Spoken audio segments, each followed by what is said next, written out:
Hi friends, welcome to our channel. Friends వీడియోలో AP రాష్ట్ర వ్యాప్తంగా ఉన్నటువంటి డ్వాక్రా మహిళలకి అదిరిపోయే శుభవార్తలు అయితే వచ్చినాయండి. సో ఈ యొక్క 4 పథకాలు అయితే డ్వాక్రా మహిళలకి చంద్రబాబు నాయుడు గారు అయితే రిలీజ్ చేయబోతున్నారు. అయితే మనకి 12వ తారీఖున ప్రమాణ స్వీకారం చేసిన అనంతరం అయితే ఈ యొక్క 4 పథకాలపైన సంతకం అయితే పెట్టబోతున్నారండి. ఏంటా 4 పథకాలు అనేది క్లారిటీగా చెప్తాను. అదేవిధంగా మహిళలకి ఎన్ని పథకాలు ఇందులో లబ్ధి చేకూరుతున్నాయని చెప్తాను. వీడియో ఎవరు కూడా స్కిప్ చేయకుండా లాస్ట్ దగ్గర చూడాలి. మన ఛానల్ ఎవరైతే మొదటిసారి విజిట్ చేశారో తప్పకుండా సబ్స్క్రైబ్ చేసుకుని ఫాలో అవుతుండండి. ఏపీ రాష్ట్ర వ్యాప్తంగా కూడా మనకి టీడీపీ అయితే మహిళలకు సంబంధించి పలు పథకాలు అయితే టీడీపీ మేనిఫెస్టోలో అయితే పెట్టడం జరిగిందండి. ఇందులో ముఖ్యంగా చూసుకుంటే కనుక ముఖ్యంగా బాగా ఫేమస్ అయ్యి చాలామందికి తెలిసిన పథకాలు అండి ఇవి. ఈ యొక్క గ్యాస్ సిలిండర్లు 3 గ్యాస్ సిలిండర్లు అయితే పంపిణీ అయితే మనకి సంవత్సరానికి 3 గ్యాస్ సిలిండర్లు పంపిణీ చేస్తున్నారండి.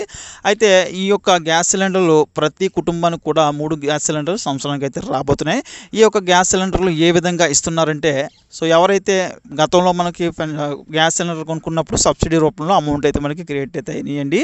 సో అదేవిధంగా ఇప్పుడు కూడా మనకి అమలు చేసే అవకాశం అయితే చాలా వరకు అయితే కనిపిస్తుంది. అంటే మనకి గ్యాస్ సిలిండర్ అనేది మనం డబ్బులు పెట్టి కొనుక్కుంటామండి. కొనుక్కున్న తర్వాత సో ఎంతైతే ఆ గ్యాస్ సిలిండర్కి రేట్ ఉందో ఆ రేటు మొత్తం కూడా మన అకౌంట్లో వచ్చి సబ్సిడీ రూపంలో జమ అయ్యే అవకాశం అయితే ఉంటుందండి. ఎందుకంటే చాలా వరకు మనకి ఈ విధంగానే ప్రభుత్వాలు అయితే ఈ యొక్క సబ్సిడీలని అమలు, అంటే ఈ యొక్క ఫ్రీ ఏదైతే ఉన్నాయో అన్నీ కూడా అమలు చేయడం జరుగుతుందండి. ఎందుకంటే వాళ్ళకి కూడా కౌంటింగ్ అనేది తెలుస్తుంది. ఎన్ని గ్యాస్ సిలిండర్లు ఎంతమందికి ఇచ్చాం ఏంటని చెప్పి ఒక లెక్క అనేది వాళ్ళకు కూడా ఉండాలి కదండి. ఆ విధంగా అయితే ఉంటుంది. ఇక్కడ మనకి తెలంగాణలో కూడా మనం చూసుకుంటే కనుక 500కి గ్యాస్ సిలిండర్ అయితే ఇస్తున్నారు. వాళ్ళు కూడా అంతేనండి. సబ్సిడీ రూపంలో వారు అయితే ఎంత అయితే ఎక్స్ట్రా కట్టారో వాళ్ళకి ఆ డబ్బులు అనేది అకౌంట్లో జమ చేయడం జరుగుతుంది. అదేవిధంగా ఇక్కడ కూడా మనకి 3 గ్యాస్ సిలిండర్లకు సంబంధించి ఫస్ట్ అయితే మనం డబ్బులు పే చేయాల్సి అయితే ఉంటుంది. సో పే చేసిన తర్వాత మనకి సబ్సిడీ రూపంలో మళ్ళీ మన డబ్బులు మనకి అకౌంట్లోకి అయితే వేయడం అయితే జరుగుతుంది. ఇలాగమాట అప్పుడు మనకి 3 గ్యాస్ సిలిండర్లు ఉచితంగా మహిళలకు ఇస్తున్నట్లయితే అవుతుందండి. ఈ విధంగా అయితే ఈ పథకాన్ని అయితే అమలు చేస్తారండి. అది కూడా మనకి 12వ తారీఖున ప్రమాణ స్వీకారం చేస్తున్నారు కాబట్టి సో 4 పథకాలు అయితే తీసుకురాబోతున్నారండి. అందులో ఇది ఒక పథకం.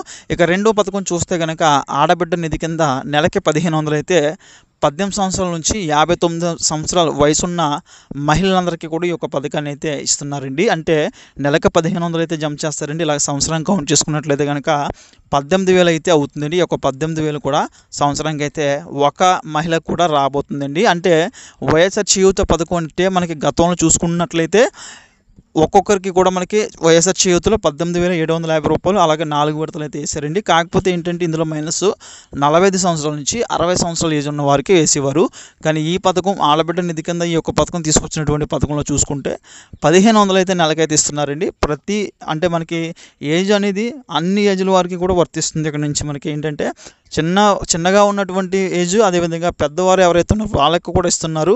ఈ రకంగా అయితే మహిళలందరికీ కూడా లబ్ధి చేకూరాలి. 1500 అయితే నెలకైతే ఇవ్వడం అయితే జరుగుతుందండి. అదేవిధంగా విద్యార్థుల తల్లిదండ్రులు ఎవరైతే ఉంటారో వారికి సంబంధించి అయితే 15,000 అయితే అకౌంట్లో అయితే వేస్తున్నారండి. ఒక ఇంట్లో 2 పిల్లలు ఉండి స్కూల్కి వెళ్తుంటే కనుక వాళ్ళకైతే 30,000 దాకా కూడా లబ్ధి అయితే చేకూరుతుందండి. అదేవిధంగా ముగ్గురు ఉంటే కనుక ముగ్గురికి కూడా ఈ యొక్క పథకాన్ని అయితే అమలైతే చేస్తానని అయితే చెప్పారు. ఇక్కడ మనకు ముఖ్యంగా చూసుకుంటే కనుక గత ప్రభుత్వం అమ్మఒడి మనకి తీసుకొచ్చింది. దాంతో ఏంటంటే 15,000 అయితే జమ చేసింది. అది కూడా కుటుంబంలో ఒక్కరికే అయితే ఈ యొక్క అమ్మఒడి పథకాన్ని అయితే వర్తింపజేశారు. మరి ఈసారి చూసుకుంటే కనుక సిబిఎన్ అయితే అందరికీ కూడా బంపర్ ఆఫర్ ప్రకటించారనే చెప్పుకోవచ్చు. ఎందుకంటే కుటుంబంలో 2 ఉంటే కనుక 30,000 అయితే రాబోతున్నాయండి. స్కూల్కి వెళ్ళే ప్రతి ఒక్కరికి కూడా ఈ యొక్క డబ్బులు అయితే జమ కాబోతున్నాయి. సో 1వ తరగతి నుంచి మనకి 10వ తరగతి ఏదైతే చదువుతుంటారో విద్యార్థులందరూ వాళ్ళకైతే అమ్మఒడి అయితే వస్తుందండి.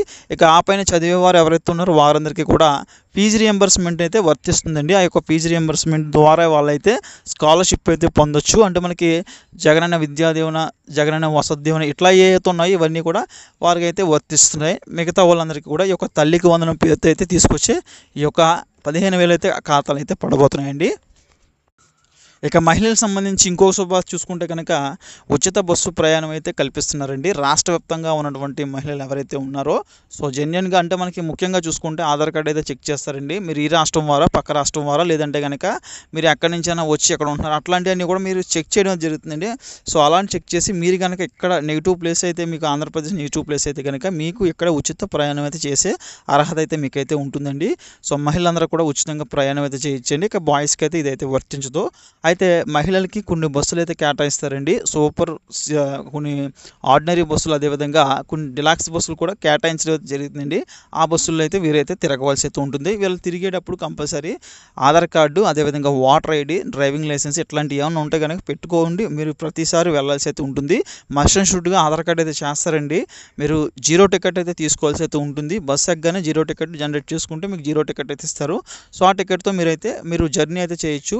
ఆ టికెట్లు ఎందుకు కొడుతున్నారంటే, మీరు మెయిన్ ఏంటంటే ప్రభుత్వం ఎంతమందిని తిప్పింది, ఉచిత ప్రయాణానికి సంబంధించి ఎంతమంది ప్రయాణించారు, ఈ టికెట్లన్నీ కలెక్ట్ చేసిన తర్వాత ప్రభుత్వం అయితే వారైతే బిల్లు పెట్టుకుండి, సో ప్రభుత్వం దగ్గర నుంచి వాళ్ళ డబ్బులు తీసుకోవడం జరుగుతుంది. అందుకని మనకి తెలంగాణలో ఏ విధంగా అయితే చేస్తున్నారో జీరో టికెట్ అమలు చేస్తున్నారో, అదేవిధంగా ఇక్కడ కూడా అదే పథకాన్ని మనకి తీసుకొస్తున్నారు కాబట్టి జీరో టికెటే ఇస్తారండి. జీరో టికెట్ ఇచ్చి ప్రయాణం అయితే చేయడం అయితే ఉంటుంది. కొన్ని బస్సులకి అయితే అలౌ చేస్తారండి. మరి కొన్ని బస్సులు సూపర్ లగ్జరీ ఏసీ బస్సులు లాంటివి ఉంటే మనకి అలౌ చేయరండి. అలాంటి వాటికి అయితే మనకి నిషేధం, అంటే మనకి వెళ్ళొచ్చు, డబ్బులు కట్టి వెళ్ళాల్సి అయితే ఉంటుంది. ఈ బస్సుల్లో ముఖ్యంగా ఫ్రీ బస్సులు ఏవైతే ఉన్నాయో ఆ బస్సులో తిరగవలసి అయితే ఉంటుందండి.